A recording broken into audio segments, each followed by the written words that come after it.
the end of every year, throughout all forms of medium, whether it be YouTube or magazines, there's always going to be a top 10 list, a top 10 favorite something of that year.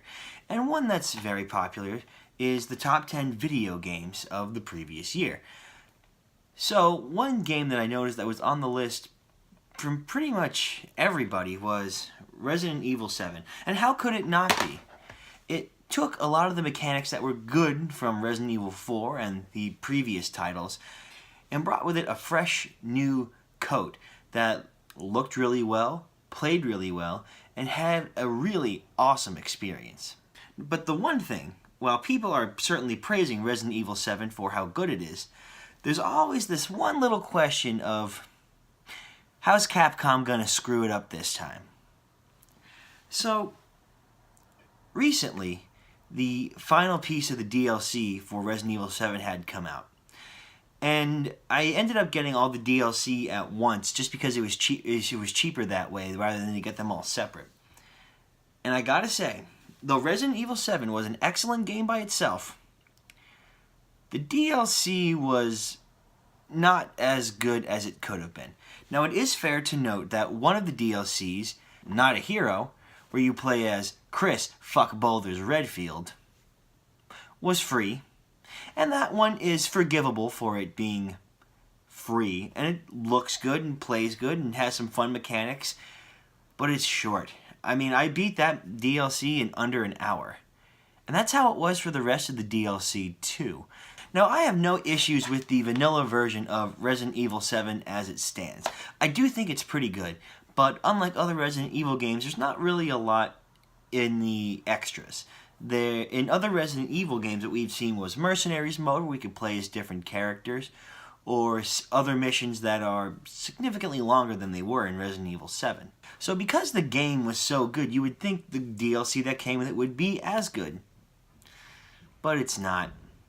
Now, the first collection of DLC released was called Banned Footage, and then Banned Footage Volume 2.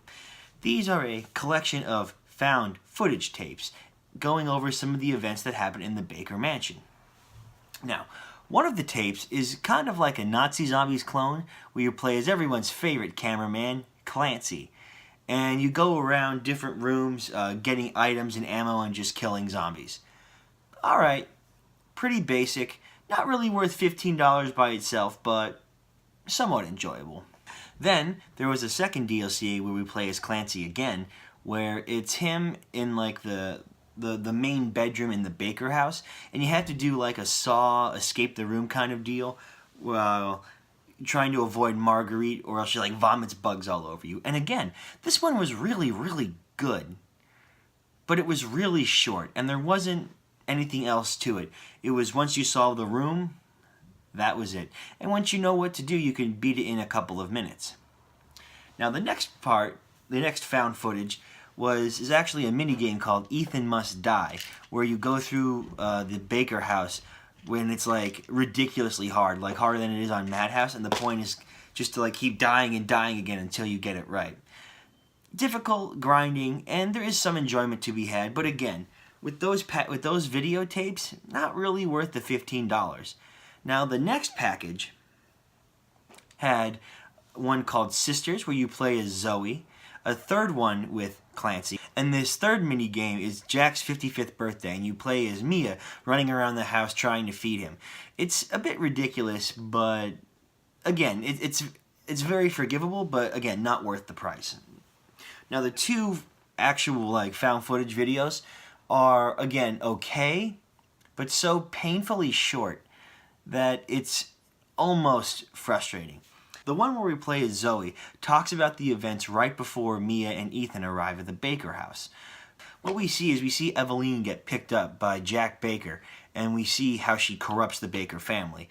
And there are some pretty gruesome scenes, such as Jack trying to drown Marguerite, or them pursuing you throughout the house. There are some very tense moments, and unlike the other parts of the game, you can't defend yourself. You have nothing, so all you can do is run and hide. It's alright, and it tries to force this weird secret bad ending, good ending kind of deal, which I didn't really think worked because the DLC could be beaten in less than 30 minutes. Now the last videotape is called 21. What that is, it's you play as everyone's favorite hero, Clancy, and your arm is like strapped to a table, and you have to play a poker game of 21 against someone across from you. What you do is like you bet fingers, and then you bet like volts of electricity, and then you bet like the distance of this saw blade, and it's pretty freaky. It's very enjoyable, although this one being short kind of makes sense. But again, looking at all these videotapes, there's little bits of enjoyment to be had from them, but that's really it. If you get Resident Evil 7 for like the complete package, I would say it would be worth it. But if you just bought the game, I can't really say it would be worth paying so much extra money for the DLC. Now I've gone over the free one with Chris and then the 2 banned footage. The last one that was released is called The End of Zoe. And what it is, it takes place after the events of Not a Hero, where you play as Chris, and you play as Joe Baker, Jack's older brother. And I gotta say, Joe is pretty kick-ass. It starts off with you walking around in the woods, and you find Zoe getting all like crystallized because of the contamination. So naturally, a bunch of troops are trying to take her to safety, but Joe Baker doesn't realize that they're there to help, and he sees the umbrella symbol, so he thinks they're evil, so he just beats the crap out of them, and then takes them to a cabin. So then, playing as Joe Baker, what your job is to do is to find the serum to save Zoe's life. And I do have to say, though this one is the longest of the DLC, it's definitely the most fun because you get no weapons, no guns, no pistols, no shotguns, nothing. But what you do get is your bare fists. Punching zombies in a first-person perspective was possibly the coolest thing that I've ever seen from Resident Evil thus far. It was pretty amazing. So instead of shooting guns, all you do is like punch, and you like can do combos and stuff to like hit multiple times. You can like punch their faces off and stuff. It's ridiculous. And of course, you're being tormented by this swamp man who turns out to be the still mutated Jack. And the final scene is you with this like this ultimate power gauntlet, and it's just you in a fist fight between Jack Baker. And then once you beat him up, you take his head and you smash it, and like his blood gushes everywhere, and his eye comes out. It's pretty awesome. It's not quite worth the $15 that the asking price is, but it's really, really fun. So that covers all the DLC that comes out for Resident Evil 7. Like I said, if you get it within like a complete package like the Gold Edition or whatever, that I think is worth it. Paying full price for DLC that is good but not that good, that's up to you. But there is some good extra content if you're looking for more. The only thing that I really can say, though, is that I hope Capcom doesn't make more DLC like this. Because like Resident Evil 7 was so good by itself, the DLC like doesn't really add much, and it's so expensive that it kind of devalues it just enough where it gets annoying. But I suppose the future will tell what Capcom will have for us.